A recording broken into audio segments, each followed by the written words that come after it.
ஆளுநர்கிட்ட கடிதத்தை கொண்டு கொடுக்க அது புள்ள இது புள்ளன்னு ஆளுநர் போட்ட ஒரு பாடுபடுத்த இன்றைக்கு எல்லாம் சைன் பண்ணவல எத்தனை பேர் விட்டா சாபமும் தெரியாது. நான்லாம் சாபம் இல்ல, சரி நான் அப்படி செய்ய மாட்டேன். ஆனா பங்கு மாட்டிக்கிட்ட பங்கு பல பேர் கோபிச்சுக்கிட்டு தான் கேள்விப்பட்டேன். போறப்ப விளங்குமான நிறைய பேர் கேட்டுக்கிட்டு இருந்தாங்க. அவங்க மீட்டர் இப்ப உதாரணம் சொல்ல போனா கொப்பியை மீட்டரையும் மக்களே பெண் எடுங்க, கொப்பி எடுங்க, மீட்டர் ஒரு நாளும் பாருங்க, எழுதுங்க. அந்த 180 கிட்ட வந்தா நிப்பாட்டி விடுங்க. நான் போக மாட்டேன், நான் இங்கே தான் இருப்பேன், நான் போக மாட்டேன் அப்படின்னு புடிச்சுக்கிட்டு அழுகத்தான் இருக்கு. இப்ப சரியா டட்டா பாய். இனி நினைச்சு பாக்குறதும் கஷ்டம். இனி இப்ப இந்த 4 நாட்கள்ல மக்களுக்கு நிறைய புரிஞ்சிருச்சு. 4 நாட்கள்ல யாருக்கு புரிஞ்சதோ புரியலையோ சார். விஜய் கிட்டத்தட்ட 40 வருஷ அரசியல 4 நாள்ல படிச்சிருக்கேன். இப்படி நீங்க விலை கூட்டுறதுக்கு சர்வதேச நெருக்கடி காரணம்னு சொல்லி கொண்டிருக்க மாற்று திட்டத்தை பற்றி யோசிக்கும். உண்மைக்குமே இந்த இடத்துல நாங்க திரும்ப தமிழகத்துக்கு கொஞ்சம் போயிட்டு வரணும். நாம் தமிழர் கட்சி சீமான் அவர்கள், தலைவர் சீமான் அவருடைய தேர்தல் வாக்குறுதியில் ஒரு விஷயம் சொல்லியிருந்தாரு. விளைநிலத்தை எடுக்காத விளையாத கரட்டு காடுகள், மலை முகடுகள் போடு. எந்த அரசு கட்டிடம், பேருந்து நிலையமா மேற்கூரை போட முடியாதா? அரசு கட்டடம், பள்ளியா மேல மேற்கூரை, கல்லூரியா மேற்கூரை, சூரிய ஒளி தகடு. இந்த வழக்கு விசாரணை எல்லாம் கேஸ் எல்லாம் கோர்ட்ஸுக்கு வரும். ஆனா குற்றவாளிகள் எல்லாரும் சுதந்திரமா நடவாடுவான். சாட்சிகள் முழு பெரும் பரலோகத்துக்கு போய் சேர்ந்துடும். என்ன சரி சரி சரி, அது ஓகே ஓகே ஓகே. 5வது வருஷம் வந்து மக்கள்கிட்ட நான் கேஸ் எல்லாம் செய்தேன், நான் என்ன செய்யறது? சாட்சியாளர் இல்ல போயிட்டாங்க, சாட்சி இல்ல, உயிரோட இல்ல. அந்த மாதிரி நிலைமை தான் போக போல.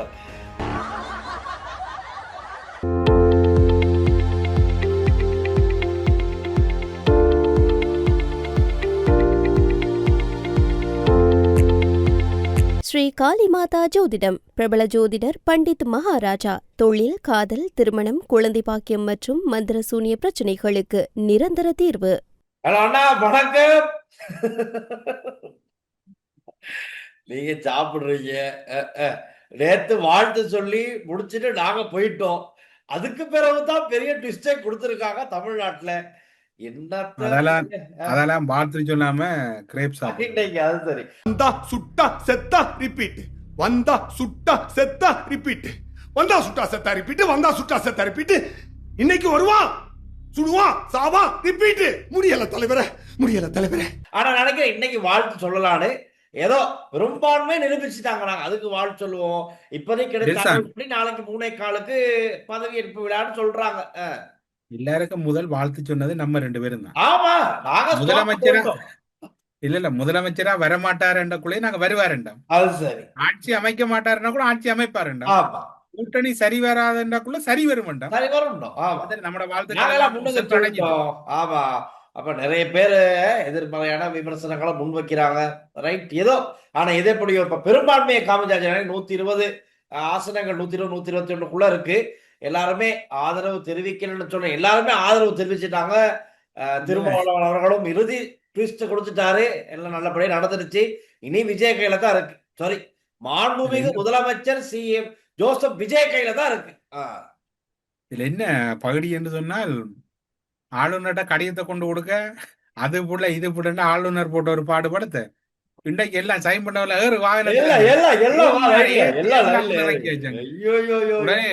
எங்கட அன்பு நேர்கள் வந்து உங்க 2 பேருக்கும் ஒரே கொதிய குதூகலம் தான். அப்படி என்ன அவங்க கீழே இல்ல, உண்மைக்குமே கோலிவுட், ஹாலிவுட், பாலிவுட், டாலிவுட் இப்படி எல்லாத்துலயுமே இப்படி ஒரு ட்விஸ்ட் நிறைஞ்ச கதையை நாங்க பார்த்ததே இல்ல. சத்தியமா சொல்றேன், இது இப்படி இன்ட்ரெஸ்டிங்கா போய்கிட்டு இருக்கு. எலெக்ஷன் 2026 ஒரு படம் வந்தாலும் எலெக்ஷன் 2026 நட்டா இருக்கிறார் தானே, அவரை வச்சு தான் இப்ப ஒரு படம் எடுத்தோம். கிட்ட ஒரு படம் அவரை வச்சு முதலமைச்சர் வேட்பாளரை வச்சு விஜய்க்கு எகென்ஸ்டான படம் தான் நினைக்கிறேன். இவர் அடிக்கிற மாதிரி தான் அதுல கொஞ்சம் விஷயங்கள் இருந்துச்சு. இல்ல அப்படி இருந்ததான் அதை எல்லா ஆக்டர் மாதிரியும் அவங்க அப்படி அந்த கொஞ்சம் காமெடியா காட்டுறாங்க. ஒரு படம் வந்தாலும் ஆச்சரியப்படுறதுக்கு இல்ல. இல்ல உண்மைக்குமே அவ்வளவு ட்விஸ்ட். இன்னைக்கு விஜய் முதலாவதா பெரும்பான்மை நிரூபிச்சுட்டு போறாரு. அங்க ஆளுநர் கவர்னர் சொல்லிட்டாரு, ஓ இன்னைக்கு நான் கேரளா பயணம். ரைட், அங்கனையே போட்டு யூட்டர்னை போட்டு வந்து திரும்ப கேரளா போற எத்தனை பேர் விட்டா சாபமும் தெரியாது. நான்லாம் சாபம் இல்ல. சரி, நான் அப்படி செய்ய மாட்டேன். ஆனா என்ன பங்கு மாட்டிக்கிட்ட பங்கு. பல பேர் கோபிச்சுக்கிட்டு தான் கேள்விப்பட்டேன். போறப்ப விளங்குமான்னு நிறைய பேர் கேட்டுக்கிட்டு இருந்தாங்க. உடனே ஐயாவு, ஐயோ கேரளா பயணமே கேன்சல் அப்படின்னு கேன்சல் பண்ணிட்டு, விஜய் அவர்களே 6:30 மணிக்கு டைம் தரேன் வாங்க அப்படின்னு திரும்ப யூட்டர்ன் போட்டு வீட்டு கேட் எழுதி போயிட்டு திரும்ப அங்க நடந்து வெளியே வந்துட்டாங்க. எல்லாம் வந்து மீட் பண்ணி ரைட் எதை இல்ல எப்படியோ சார், நாளைக்கு தமிழ்நாட்டில் தமிழ்நாட்டில் இருக்கக்கூடிய ஒரு ஒரு நண்பரை கடிச்சா இப்ப எப்படி இருக்குன்னா இப்ப அந்த என்ன சொல்றது மக்கள் அந்த வாகன பவனியை பாக்குறதுக்கே பெரிய மக்கள் நிக்கிறாங்க. 2 அதுவும் பக்கம் இப்ப தேர் நிக்கிறாங்க. கோயில் தேர் மாதிரி வந்துட்டான், எல்லாம் ஒரு லைன்லயே போய் கொண்டிருக்கான். ம், ம், ம், ம். ஆனா சரி, அவர்கிட்ட கேட்பா இன்னைக்கு இப்போதைக்கு. இன்றைக்கு செய்த ஒரு நல்ல வேலைன்னு சொன்னால் அந்த சைன் பண்ண கம்யூனிஸ்ட் 2 பேர், காங்கிரஸ் செல்வ பிறந்தக அங்க கம்யூனிஸ்ட் இந்த 2 பேர், இந்தியால இந்த பிசிகாவில் இருந்த எல்லாரும் சைன் பண்ண முழு பேர் அள்ளி போட்டு எல்லாம் எல்லாரும் யார் இங்க யார் வந்தாங்க. ஆதரவோ எல்லாம் ஆதாரத்தோட பயிருங்க வந்துருங்க. இப்ப கூட இந்தா, சொல்லிருப்பாரு இல்ல ஆளுநர் இல்ல வந்தாங்க. ஆ, இல்ல ஏன்னு தெரியுமா அதை கொண்டு போனவர், இவருக்கு ஒண்ணு பேப்பரை கொடுத்துட்டு வேற ஆளுநர் சொல்லுவாரு, இதுல இருக்கிற அந்த சைன் பிரச்சனை ஒன்று வந்ததானே, ஆமா, நான் அதை ஆமா. சொல்றேன் திரும்ப. ஓ, ஓ. இப்ப இதுல இருக்கிறதெல்லாம் உறுதிப்படுத்த வேணும், நான் அதற்க உறுதிப்படுத்திட்டு சொல்றேன் வேண்டு தான் அவ்வளவுதான், அடிச்சு தூக்கி போட்ட எல்லாரையும். அவ்வளவுதான், அவ்வளவுதான். எல்லாம் வண்டியில ஏறுங்க பாய்ஸ் அப்படின்னு எல்லாம் கிளம்பி போயிட்டு எனக்கு உண்மையா 6 டெல்சான் மணிக்கு நிரூபிச்சுட்டாங்க. ம், இதை பார்க்க எனக்கு ஒன்றுதான் ஞாபகம் வந்தது. 2015 அந்த 2014 மஹிந்த ராஜபக்ச ஆட்சி மாறக்குள்ள நான் லைஃப்ல இருக்கிறேன். ம், ம். இதுல அந்நேரம் லங்காஸ்ரீ எஃப்எம் ஆஹா. அங்கட வானொலியில பேசி கொண்டிருக்கக்குள்ள ஒரு பெரிய பதட்டம். மஹிந்த தேசப்பிரிய சொல்றாரு உடனே இப்ப அதாவது அந்த அந்த அந்த அறிவிப்போட மைத்திரி மேல மேல அப் பண்றாரு. ம், ம். அப்பனோட உடனே பார்க்க அந்த அறிவிப்பு வெளியில வரல. ஒரு ஆமா. 2 மணித்தியாலும் எலெக்ஷன் முடிவு அப்படி ஸ்டாப் பண்ணப்படுது. எஸ்டிஎஃப் வருது, அது வருது, இது வருது, எல்லாம் ஃபுல்லா ஸ்ரீலங்கா ஃபுல்லா ராஜகிரிய பெரிய பதட்டம் ஃபுல்லா. என்ன நடக்க போன நடத்த தெரியாது. எஸ்டிஎஃப் பெருமளவான எஸ்டிஎஃப் குவிக்கப்படுறாங்க, ஸ்பெஷல் டாஸ்க் எல்லாம் வருதுன்னா உடனே அந்த டைம்ல மஹிந்த தேசப்பிரிய சுமார்ட்டா ஹேண்டில் பண்ணவர். அந்த ம், டைம் அவர் கமிஷனர். அவருக்கு உண்மையில் அந்த மஹிந்த ராஜபக்ச வீட்டுக்கு அனுப்பின டைம்ல அவரோட கட்ஸை பாராட்டணும். அவருமே ஆமா. ஒரு ஜெனுவினான ஒரு எலெக்ஷன் நடத்தி அதை ஒரு ஜெனுவினா செய்தவர். அவர் உடனே தன்னுடைய அந்த எலெக்ஷன் கமிஷனுக்கு இருக்கக்கூடிய அந்த காலத்தில் இருக்கிற பவர் முழுதும் யூஸ் பண்ணார். அவர்தான். ஆமா. எஸ்டிஎஃப் சீஃபோட உடனே கழிச்சு மேலதிகமான எஸ்டிஎஃப் எடுத்தார். ஏன் எல்லாம் எடுத்து சொல்லியிருந்தாரு, யாராச்சும் இந்த பூத்ல வந்து குழப்பம் பண்ணா முட்டுக்கால கீழே சுடணும்னு சொல்லியிருந்தாரு. போட்டு அதுதான் ஹைலைட். அதாவது கிட்டத்தட்ட அந்த அந்த அவர் மீது பிறகு கணக்கு விமர்சனங்கள் வந்தது. ஆனா அவர் எலெக்ஷன் கமிஷனரா இருக்கும் வரைக்கும் ஒரு நல்ல ஒரு ரெண்டு சொன்ன உடனே எஸ்டிஎஃப் எல்லாம் வந்து எஸ்டிஎஃப்க்கு ஸ்பெஷலா ஷூட்டிங் ஆர்டரும் கொடுத்தவர். கொடுத்தாரு. ஆமா. ஏதாவது ஒரு அசாதாரண சூழ்நிலை இங்க பார்த்தா அப்பாச்சி வந்து நான் போக மாட்டேன் வீட்டை விட்டேன்னு ஒரே இப்படி ஆ. இது மாதிரி தான் இந்த திமுக குரூப் மாதிரி தான். இந்த புற ஒரு மாதிரி வந்து அந்த லோ அண்ட் ஆர்டரை வலு நீட்டா ஹேண்டில் பண்ணது. ஆமா. இலங்கையில அந்த தேர்தல்களில் வந்து அண்மை கால தேர்தல்கள் வந்து மோசடி எதுவுமே இல்லை, ஒரு ஜெனுவின் எலெக்ஷனா தான் இருந்தது. அது மாதிரி இங்க பாத்தீங்கன்னு சொன்னால் இங்கேயும் அது மாதிரி தான். இப்ப கொடுக்க மாட்டோம். இப்ப வந்து யாரு முதலமைச்சர்? ஸ்டாலின் தான் முதலமைச்சர். இப்ப அது வந்து ஒரு அந்த இது நீங்க நினைக்கிறமா இல்ல டீல்ஸ் அந்த அதிகார வெறி அல்லது பசி வந்தது என்றால் உங்களை கொண்டு போட்டுரும். நான் போக மாட்டேன், நான் இங்கே தான் இருப்பேன், நான் போக மாட்டேன் அப்படின்னு புடிச்சுக்கிட்டு அழுகத்தான் இருக்கு. இப்ப சரியா டட்டா பாய். இனி நினைச்சு பாக்குறதும் கஷ்டம். இனி இப்ப இப்ப இந்த 4 நாட்கள்ல மக்களுக்கு நிறைய புரிஞ்சிருச்சு. எப்படியா பட்டவர்கள் இல்ல மாறி இல்ல மாறி ஆட்சி 4 புரிஞ்சிருக்காங்க நாட்கள்ல அப்படிங்கிறது யாருக்கு தெரிஞ்சிருச்சு. புரிஞ்சுதோ புரியலையோ ம். டெல்சான், விஜய் கிட்டத்தட்ட 40 வருஷ அரசியல இந்த 4 நாள்ல படிச்சிருப்பார். பட்டா. அரசியலுக்கு வந்தா என்னென்ன இருக்கணும்னு மட்டும் படிச்சிருப்பார் முதலாவது. ம். அடுத்தது கட்சிகளை பங்காளி கட்சிகளை எப்படி ஹேண்டில் பண்ணணும்னு படிச்சிருப்பார். அடுத்தது நம்மள ஒருத்தன் எதிரா பேசினா எப்படி அவனை ஹேண்டில் பண்ணணும்னு படிச்சிருப்பார். அதாவது இப்ப 108 ஆசனங்கள்ன்றது விஜய் மத பிளஸா பார்த்தா சரி. ஏனென்றால் இந்த எப்பவும் வந்து ஒரு புது கட்சி பெரும்பான்மையோட போய் முட்டுப்பட்டு அங்கேயும் இங்கேயும் தடுமாறுறதை விட ஒரு சாதாரண பெரும்பான்மையோட ஒரு கூட்டணி அமைச்சு போக்குல எல்லாரும் சப்போர்ட்டும் இருக்கு. பட்டா. இப்ப என்பிபியை பாருங்க, 159 இல்லாம ஒருவேளை அது 109 இருந்து இன்னும் ஒரு 2 சின்ன பார்ட்டி அலையன்ஸ் ஒன்று வந்திருக்கும்னால் அந்த கவர்மெண்ட் வந்து சுமுத்தா போயிருக்கும். பார்ட்டியில ப்ரெஷரும் குறைஞ்சிருக்கு. ம், ம், ம். ஏவிபியில ப்ரெஷர் உள்ளுக்குள்ள வந்திருக்கு. அது கூட ஒரு ஒரு என்ன சொல்ல ஒரு ஸ்ட்ராங்கா இருந்திருக்கு. இப்ப அந்த 109 எத்தனை வேணும்? 113 வேணும். 113 அங்கேயும் ஒரு சிறிய கட்சி தான் போயிருப்பாங்க. அப்ப சிறிய கட்சி உள்ளுக்குள்ள வரக்குள்ள இந்த என்ன சொல்றது ஜனநாயகம் வலுவடைஞ்சிருக்கும், எதிர்கட்சியும் பவர்ஃபுல்லா இருந்திருக்கும். பட்டா. எதிர்கட்சியும் பவர்ஃபுல்லா இன்றைய பாருங்க, என்பிபி அரசு மீது வைக்கக்கூடிய விமர்சனங்கள் என்ன நடக்குது? தங்களோட கட்சியில நிலப்பாடுகளுக்குள்ள ஒன்று பிரதிபலிக்கிறாங்க. எப்பவும் வந்து ஒரு ஜனநாயக நாட்டுல மிகவும் வலுவா இருக்கக்கூடியது வந்து ஒரு கூட்டாட்சியான அரசாங்கமும் பலமான எதிர்க்கட்சியும். இப்ப கடந்த காலங்களில இலங்கையில வந்து இப்ப கோட்டாபய ராஜபக்சே ஆட்சி மோசமானதுக்கு காரணம் பெரும்பான்மை. இப்ப அனுரோட ஆட்சி எதையும் செய்யலாம போய் கொண்டிருக்கிறதுக்கு காரணம் பெரும்பான்மை. அதுல ஒரு 4 பார்ட்டி வரும்னா பேலன்ஸ் பண்ணலாம். இப்ப நான் நினைக்கிறேன் விஜய் அரசியல் 1 வருஷம் 2 வருஷத்துல முடியுமென்றவங்க சில வேளை இந்த இப்ப கம்யூனிஸ்ட் எல்லாம் சொல்ல போனால் அவங்களுக்கு ஒரு பெரிய சித்தாந்தம் இருக்கு இந்தியாவை பொறுத்தவரை. பிசிகாவை பொறுத்தவரை அவருக்கு பிசிகாக்கு ஒரு கொள்கை ரீதியான சித்தாந்தம் இருக்குது. அது போன்ற இப்ப 2 கம்யூனிஸ்ட் காங்கிரஸை விடுங்க, அவங்களை இதுக்குள்ள நம்ம கொள்கை ரீதியாக முடிக்கலாம், கொள்கை இல்லாம முடிக்கலாம். இப்படியான 2 மாநில கட்சிகள் இருக்கக்குள்ள விஜய்க்கு அது ஒரு பலமா தான் பார்க்கப்படுது, பலமா தான் இருக்கும். நல்ல அனுபவம் வாய்ந்த அரசியல்வாதிகள் இப்போ கட்சிக்குள்ள இருக்காங்க, இந்த அரசாங்கத்துக்குள்ள இருக்காங்க. சோ இனி அவங்களுடைய ஆலோசனையுடன் செய்வாங்கன்னு நினைக்கிறேன். நேற்று கூட சொல்லியிருந்தாரு, கம்யூனிஸ்ட் கட்சி கிட்ட பேசும்போது விஜய் அவர்கள் சொன்னாராம், கட்சியில என்ன தவறுகள் இடம்பெற்றாலும் நீங்க சுட்டி காட்டுங்க, அதை நாங்க சரி பண்ணிக்கிறதுக்கு எப்பயுமே தயங்க மாட்டோம், உங்க எல்லாருடைய ஆலோசனை அடிப்படையில் நாங்க எங்களுடைய அரசாங்கத்தை கொண்டு செல்ல போறோம் அப்படின்னு சொல்லியிருக்காரு. அது நல்ல விஷயம், அப்படித்தான் இருக்கும். இல்ல இப்ப என்ன நான் சிரிச்சேனாடா, இப்ப இந்த 4-5 நாள்ல அவங்கள கட்சியில 1-2 பேர் அது இது செய்துட்டு தான் தானே பொறுங்கடா வாரம் சிஎம் ஆயிட்டு உங்களுக்கு வேலை இருக்குன்னு இப்ப இருக்குது அடுத்தது. சரி இனி வந்ததுக்கு அப்புறம் இருக்கு இத்தனை நாள். ஆனா பாருங்க, இது 4 நாள் நானும் பாக்குறேன், விஜய் பேசுவாரா, ஒரு வீடியோ போடுவாரா, இல்ல ஊடகத்துக்கு முன் வருவாரா, எதுவுமே வரல. கார்ல வரும்போது கூட ரொம்ப சைலண்டா வராரு, ஆளு மாளிகைக்கு திரும்ப வந்துட்டு போகும்போதும் சந்தோஷமா போறாரு சிரிச்ச முகத்தோட. எதுவுமே மனுஷன் முகத்துல எதுவுமே விளங்கல. அதை சொல்லி ஆகணும். கவலையா பிரஷரா பண்ண இந்த விஷயத்தை பார்த்துக்கிட்டு இருக்க வெளியே இருக்க ரசிகர்கள், ஆதரவாளர்கள், தொண்டர்கள் தான் பிரச்சனை இருக்காங்க. மற்றபடி விஜய் காம் கூலா இருக்காரு. அவர் போறது உண்மையில இந்த இடத்துல வந்து எனக்கு இப்ப விஜயை பற்றி இதுல பெரிய அளவுல சொல்ல தேவை. நடிகரா பார்த்த ஒரு விஜய் வந்து அரசியல் எந்த அளவுக்கு அவருக்கு ஆழம் இருக்கும்னு சொல்ல தெரியாது. ஆனா இப்ப போற இந்த அணுகுமுறை, ஒரு அரசியல் தலைவருக்கு இருக்க வேண்டிய அணுகுமுறைகள்ல வந்து பொறுமை, விட்டு கொடுப்பு, இதுகள் சகிப்புத்தன்மை இருக்கணும். அந்த சகிப்புத்தன்மை இருக்குன்னு நினைக்கிறேன். நான் இப்ப என்ன சொல்ல வந்தேன்னா, இந்த நாட்டு நடப்ப நீங்க தனியே செய்தா அப்படி இருக்கும், அல்லது நான் மட்டும் தனியே செய்தா அப்படி இருக்கும். நல்லா இருக்குமா கேட்க? நான் தனியே செய்தா வந்து எனக்கு விரும்பினதான் சொல்லுவேன். நீங்க என்ன சொல்லுவீங்க? ப்ரோக்ராம் அண்ணன் இது ஒரு மாத்துங்க, அல்ல நான் சொல்லுவேன் டெல்ஸ்கான் இது ஒரு எப்படி செய்ய மாட்டாக்குள்ள, அந்த 2 பேரும் சேரக்கூடாது. அதுல அந்த பலம் இருக்கு. எந்த நிகழ்வும் வந்து அது 2 பேர் சேரக்கூட ஒரு அழகு இருக்கு. இப்ப எங்களை பாக்குறத எத்தனை பேர் பார்ப்பாங்க, அவங்க எத்தனை பேர் கொண்டாடுறாங்க, அல்லது நான் மட்டுமே இதை கழிச்சா அப்படி. அதனால டெல்சா என்னன்னு சொன்னால் ஒரு ஜனநாயக பண்பு இருக்கும். சரியா?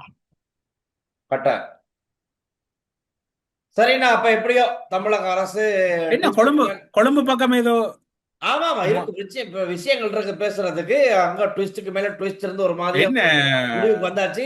இங்க சுரேஷால வெளியில விட நாமெல்லாம் சொல்றாங்க. எமது தலைமுறை தலைவர் கருணாநிதி திடீர்னு உங்களோட தலைவரா? எமது தலைமுறை கட்சி தலைவர். கடவுளே, நீங்க வேற. அப்ப திடீர்னு ஒரு ஊடக சந்திப்பு நடத்தி அவர் சொல்றாரு, இப்படித்தான் பாருங்க, ஒரு முக்கியமான சாட்சி சொன்னவர், சாட்சியாளர்கள் முக்கியம் பார்த்த இவரு அந்த கேஸ்ல சந்தேக நபர் கபில சந்திரசேன சந்தேக நபர் தான் வாக்குமூலம் கொடுக்கிறாரு. மஹிந்த ராஜபக்சக்கு நான் 60 மில்லியன் கொடுத்தேன். சோ ஏதோ முக்கியமான ஒரு விஷயத்த சொல்ல வேண்டிய நபர் கொல்லப்பட்டிருக்காரு, மரணிச்சிருக்காரு. இதே மாதிரி இப்ப உள்ளுக்கு இருக்க முக்கியமான விஷயங்களை வெளிப்படுத்துறவங்க எல்லாம் பாதுகாக்கணும். இந்த அரசாங்கம் கட்டாயம் பாதுகாக்கணும்.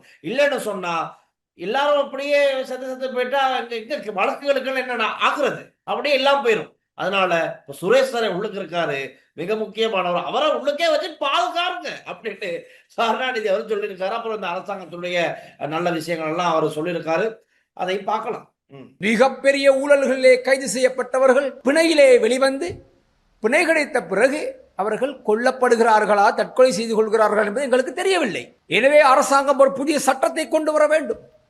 நீதிமன்றத்திலே சட்டங்கள் இருந்த போதிலும் அந்த சட்டங்கள் ஆரம்பிக்கப்படுவது, அதை தயார் செய்வது, அந்த பிரேரணையை கொண்டு வருவது பாராளுமன்றம்.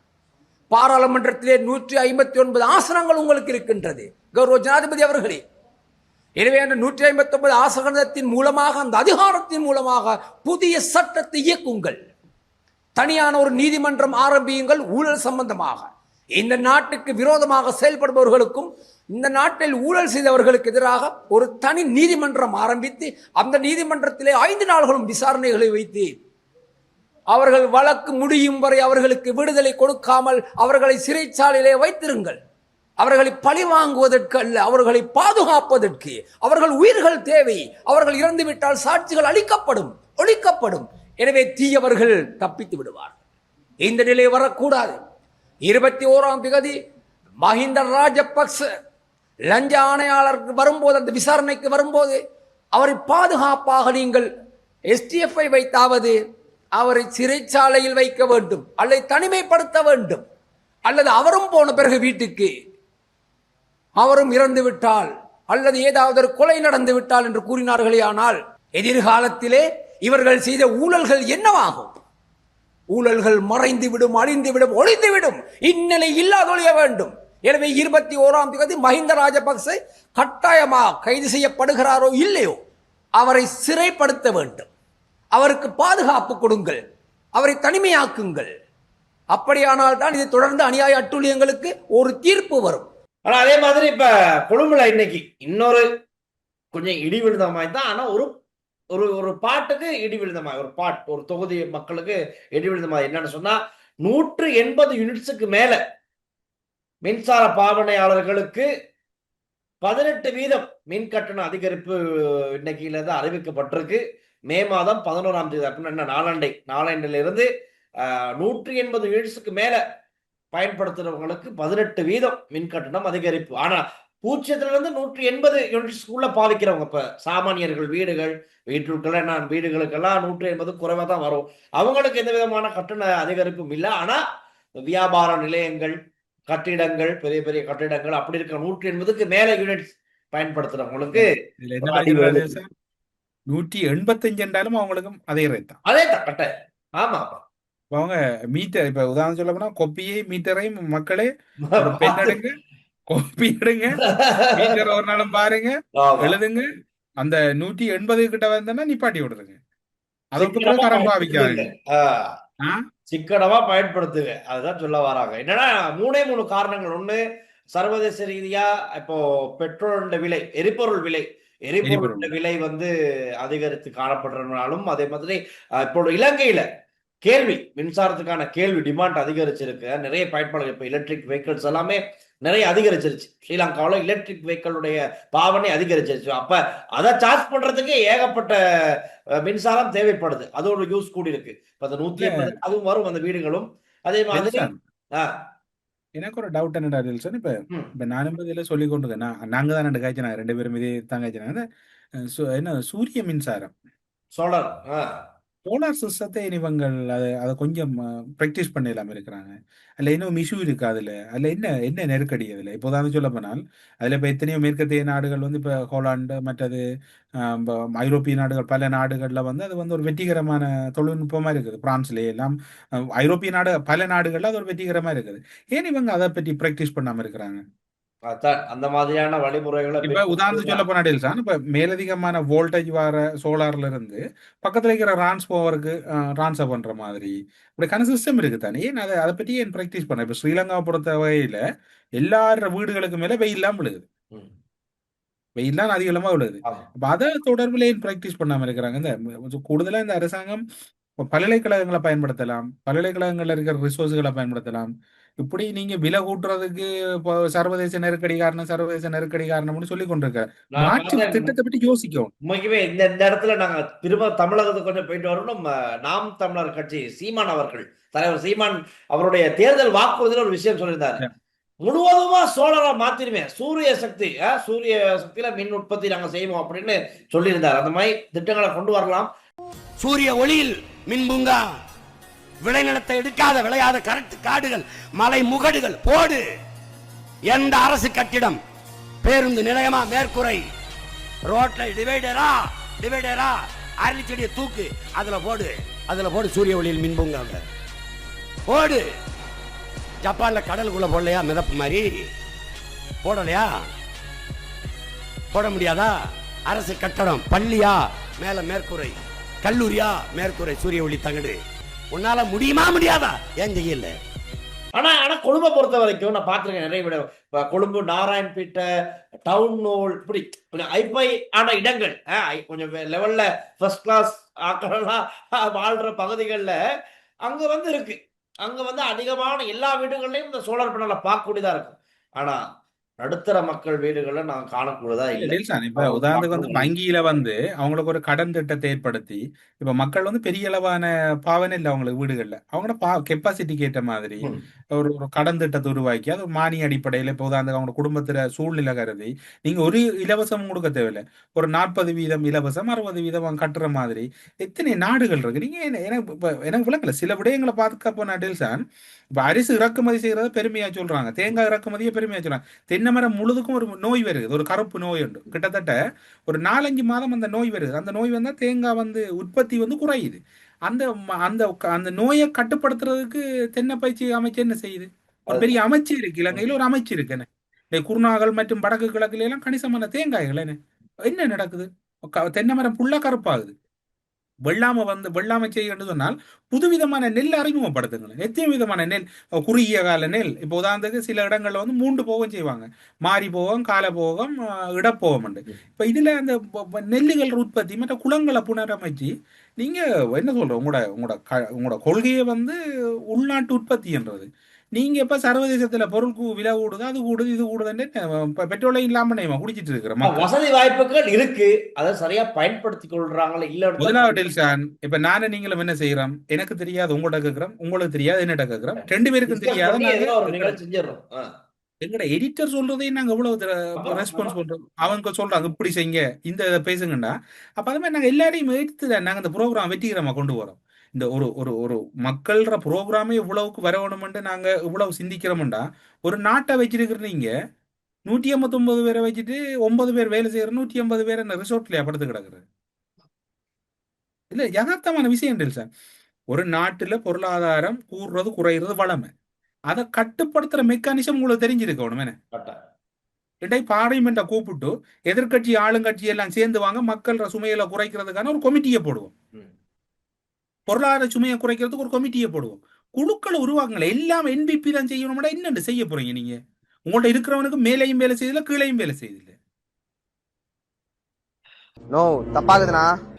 இல்ல ஏதாவது ஒன்று ஒரு சிஸ்டத்துக்குள்ள வர வேணும் என்ன உங்கள்ட்ட இருக்கிற ஆட்களுக்கு வந்து மேல கிளியரா வேலை செய்யுதில்ல மற்ற வேலை செய்யறவனுடையும் சேர்ந்து வேலை செய்யற இல்லை என்ன செய்யறது அப்ப இப்ப 5 வருஷமும் 189 பேர் புதுசுன்னு சொல்லி கொண்டு போறீங்களா அந்த நீங்க நான் எந்த கணக்குப்படி ம். சார் எந்த கணக்குப்படி இந்த வழக்கு விசாரணை எல்லாம் கேஸ் எல்லாம் கோர்ட்ஸுக்கு வரும் ஆனா குற்றவாளிகள் எல்லாரும் சுதந்திரமா நடவாடுவான் சாட்சிகள் முழு பெரும் பரலோகத்துக்கு போய் சேர்ந்துருவான் என்ன சிரிக்கிறீங்க சரி சரி சரி, அது ஓகே ஓகே ஓகே. 5வது வருஷம் வந்து மக்கள்கிட்ட நான் கேஸ் எல்லாம் செய்தேன் நான் என்ன செய்யறது சாட்சியாளர்கள் இல்ல போயிட்டாங்க, சாட்சி இல்ல வாக்குமூலம் கொடுத்தவங்களும் உயிரோட இல்ல, அந்த மாதிரி நிலைமோட்டு தான் போக போல. சரி, அதை விட கருணாநிதிட்ட கொடுத்து விடலாம் கேஸுகளை வாச செய்ய சொல்லி ஆடில் சார் ரைட். ஆனா மத்ததுதான் இப்ப அந்த கேஸ் வரிசையிலே வந்துருவோம் 12ஆம் தேதி. அடில் சார் 12ஆம் தேதிக்கு முதல்ல ஒரு பிக்கு ஒரு ஆள் ஒரு செய்தி கொண்டு பார்த்தேன் ஆமா, சிறுமி ஆமா, துஷ்பிரயோகம் ஆமா. அது என்ன அதுல முழுமையான தகவல் என்ன அடில் சார் எனக்கு அது புரியல அது நான் பார்த்தேன்னா எனக்கு அது அவரை வந்து இப்ப கைது பண்ணிட்டாங்க. ரொம்ப பேர் போன ஒரு பிரபலமான தேரர், சரியா? அரசியல் தலைவர்கள் பல பேரே ஆசீர்வாதம் வாங்கிட்டு வந்தாங்க. அதைத்தான் கேட்கிறேன் அவரு கனவேருக்கு நாமம் அடிச்சவராம் அதான் கேட்டேன். சரியா?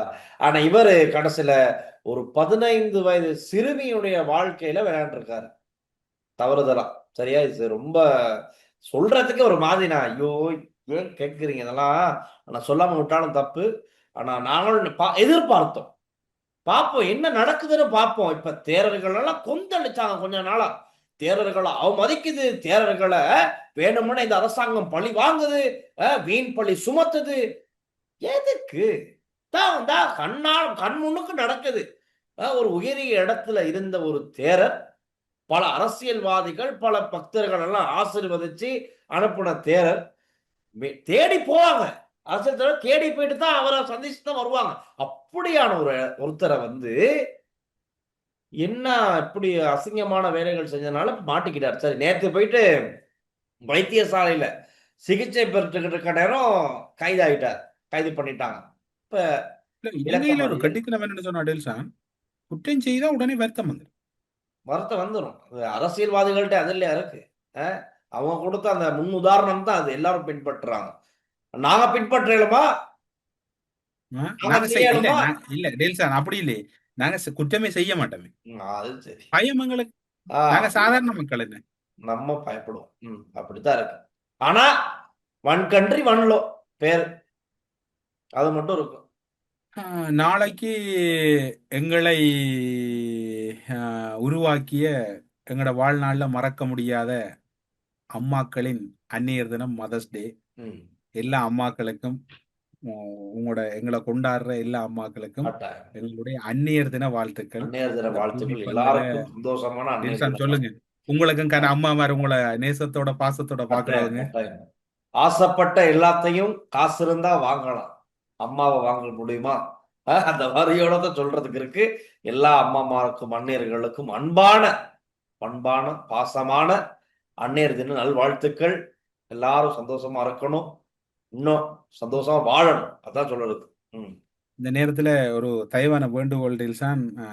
பிள்ளைகள் வளர்ந்து வரும் வரைக்கும் அம்மாக்கள்ற என்ன சொல்ற அந்த பால் குடிக்கிறதா இருக்கலாம், வளர்க்குறதா இருக்கலாம், எல்லாம் அம்மாக்கள் தான் முக்கியம். பிள்ளைகள் வளர்ந்ததுக்கு பிறகு அவங்கள வந்து கவனிக்கிறத தவிர்த்துறாங்க, அவங்கள பார்க்கறத தவிர்த்துறாங்க.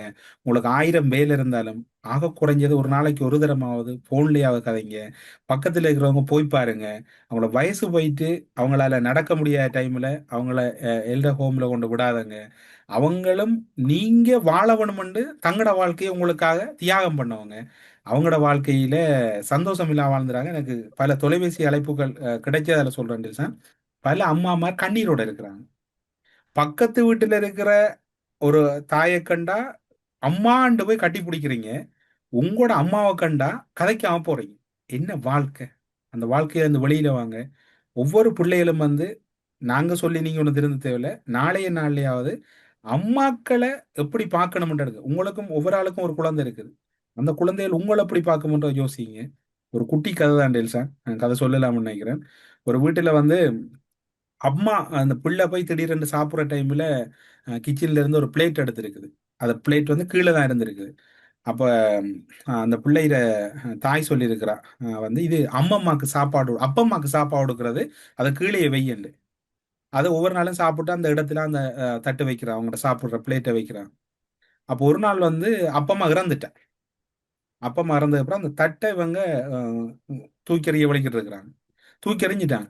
திரும்ப பார்த்தா அந்த தட்டு அதுல இருந்திருக்கு. திரும்பவும் அதுல இருந்திருக்கு. ஒரு மனைவி நினைச்சிருக்க ஒரு வேளை இது தண்ட ஆத்துக்காரர் தான், கணவன் தான் இதை செய்திருக்கிறார், தண்டை தாக்கி சாப்பாடு கொடுத்தாலே ஏதோ என்ன இது செய்யறாரு. பிறகு கணவனுக்கு மனைவிக்கு முடியல ஆறு வச்சுருக்க அவர் இல்லைன்னு இல்லை நீங்க அமைச்ச பிரச்சனை போகல. பிள்ளை திடீரென்று வந்து சொல்லி அந்த பிள்ளைக்கு வயது வந்து 7. அந்த பிள்ளை வந்து சொல்லி நான் தான் கொண்டு வச்சேனா அம்மா, அம்மம்மா பிள்ளை நீங்க வரக்குள்ள உங்களுக்கு இந்த பிளேட் தேவை வரும். எனவே எல்லா பிள்ளைகளும் அம்மா மார மதிச்சு நடங்க. உங்கள்கிட்ட நான் தயவா கேட்கிறேன். என் பல தாய்மார் கண்ணீரோட இருக்கிறாங்க. இந்த உலகம் இன்றைக்கு வந்து பெரிய ஸ்ட்ரகிளை சந்திக்கிறதுக்கு காரணம் அம்மா மாற கண்ணீர். இந்த உலகத்துல நீராவியா தெரியுது, நிலத்துல இருக்குது, பல இடங்கள்ல இருக்கிறதெல்லாம் எங்களுக்கு நிம்மதி இல்லாம இருக்குது. அம்மா மார எப்படியாவது நீங்க உங்களோட நெஞ்சுக்கு நெருக்கமா வச்சிருங்க. இது ஒரு சிலவளை நீங்க அதிக பிரசங்கித்த நம்ம நினைக்கலாம். அம்மாண்டு வார இடத்துல நான் கதையாம போறலன்ற டெல்சான். இந்த நிமிஷம் வரைக்கும் அந்த அம்மா இல்லாம நம்மளோட உடம்புல ஒரு அசைவும் இல்லை. கட்டாயம். நானும் என்னுடைய அம்மாவுக்கும் இந்த நேரத்துல நான் நேரடியா சொல்றதுக்கு வைக்கப்படுவேன். நான் நிகழ்ச்சி பாப்பாங்க இன்னைக்கு. ஸோ பார்க்கறது நேரம் அம்மாவுக்கு அம்மா அன்னைய நல்வாழ்த்துக்கள். என்னென்ன சொன்னா நேத்து ஏதோ சும்மா சொன்னேன், அம்மா செமன் கறி சாப்பிட ஆசையா இருக்கு, வைஃப்ட வீட்டுல சமைக்க மாட்டாங்க, செமன் விருப்பம் இல்லை அப்படின்னு. சரி அம்மா ஒன்றும் பெருசா கண்டுக்கல. அப்ப அம்மா இன்னைக்கு காலில் கால் பண்றாங்க, ஏய் செமன் கறி சமைச்சு வச்சுருங்க வா. எனக்கு ஒரு மாதிரி ஆயிடுச்சு. வாழ்த்துக்கள். இல்ல அதான் எல்லா அந்நியர்களுக்கும் ஸ்பெஷலா வாழ்த்துக்கள். இவ்வளவுதான் சொல்லலாம். இது ஒன்றும் இல்லை. இது இப்ப எங்க நிகழ்ச்சியை கடந்து சிரிச்சு சிரிச்ச நிகழ்ச்சி அளவச்சிருக்கீங்க. சரி ஏதோ எமோஷன் ஆகிட்டோம். இல்ல என்னடா டெல்சான், இது நாட்டு நடப்புன்றதை விட இந்த நிகழ்ச்சி வந்து இப்ப நான் 2 ஆத்துக்காரியோட போன கிழமை இவங்க நான் போகும்போது 2 ஒரு அம்மாவும் ஒரு ஐயாவும் ஒரு அம்மாவும் வந்து உங்களோட ப்ரோக்ராம் நாங்க பார்ப்போம் 2 பேரும். அப்ப பார்த்துட்டு சொன்னா அந்த உங்களோட இது சேட்டுல அல்லது உங்களோட கேட்டில் உங்களோட மடிப்பொன்று இருக்குன்னு அந்த அளவுக்கு ஒரு வருமங்களை பாக்குறாங்க அம்மாக்கள் ஒவ்வொருவருக்கும். நீங்க புலம்பெயர்ந்த நாடுகள்ல பல அம்மாக்கள் வந்து பல ஆசைகளோட இருக்கிறீங்க, பிள்ளைகளோட காணவனும் கதைக்கவனும் பேசவனும். எல்லாருக்கும் மீண்டும் ஒரு முறை வாழ்த்துக்கள். எல்லாரும் மகிழ்வா இருங்க. என்னுடைய உங்களோட எல்லாருக்குமே வாழ்த்துக்கள். யாரா இருந்தாலும் மனைவியினுடைய தாயும் அம்மா தான், கணவருடைய தாயும் அம்மா தான், கணவர் எல்லாரும் மனைவியும் கணவருடைய தாயை மதிக்கணும், கணவர் மனைவியுடைய தாயை மதிக்கணும், எல்லாரும் சந்தோஷமா இருக்கணும், எல்லாரும் அம்மாமாருக்கும் வாழ்த்துக்கள், இறைவனுடைய ஆசீர்வாதம் கிடைக்கட்டும். அப்படிதான் சொல்றேன். இதுல ஒரு சின்ன ஒரு தகவலை சொல்லிட்டு போறேன். சொல்லுங்க. எங்கட ஆத்துக்காரி சொல்லுவா, எங்கட வீட்டை தெரிகிற பிரச்சனை எங்கட அம்மா எனக்கு சொல்லும் போது உங்களுக்கு சொல்லிடுவாங்க. இப்படி எல்லாரும் இருக்கு. இல்ல இப்படி எல்லாரும் இருங்க, ஒரு பிரச்சனையும் இல்லை. நிச்சயம். மனைவியோடைய மகிழ்வா இருக்கலாம். நம்மட வீட்டை இப்ப நான் ஒரு நாள் டெல்சான் மனைவிட்டு சொல்லி வீட்டை போன் பண்ண சொல்றேன். நீங்க எடுத்து கழிச்சான்னு கேட்கறல. ஆனா அவங்களுக்குள்ள ஒரு இயல்பான உரையாடல் வரணும், அல்லாது இயல்பா இருக்காது. எனவே எல்லாருக்கும் விஷ் ஆல் தி பெஸ்ட். சந்தோஷமான வாழ்த்துக்கள். நல்ல நாளாக அமையட்டும். இறுதி 5 நிமிடங்களும் வந்து இது வீட்டு நடப்பா மாறிட்டு, நாளைய நாள் ஒரு மகத்தான நாள். எங்கள் ஒவ்வொருவரையும் இந்த உலகுக்கு அறிமுகம் செய்த ஒரு என்ன சொல்ற, இந்த உலகம் போற்றக்கூடிய ஒரு தெய்வங்களை வணங்குற நாள். உங்கள் அனைவருக்கும் வாழ்த்துக்கள். நன்றி. ஓகேடா, நன்றி, வணக்கம்.